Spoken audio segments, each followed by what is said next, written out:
আসসালামু আলাইকুম। আজকে মাছ ভাজি করবো।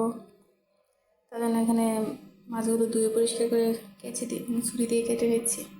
এতে করে মাছ ভাজাটা ভিতরে মশলা ঢুকবে, আর খেতেও কিন্তু ভীষণ ভালো লাগে। আমি পিসটেই ভালোভাবে কেটে নিচ্ছি।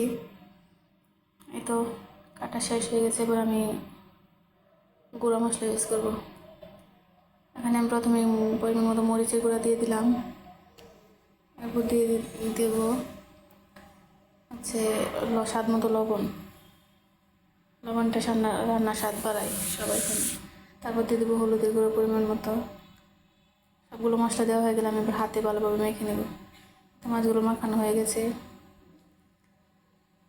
আবার আমি একটা প্যানের মধ্যে তেল গরম করে নিয়েছি। আজকের মাছ ভাজাটা কিন্তু আমি সরিষার তেল দিয়ে ভাজছি। সরিষার তেল দিয়ে কই মাছটা ভীষণ মজা লাগে। আর এদিকে আমি পেঁয়াজ কেটে নিয়েছিলাম,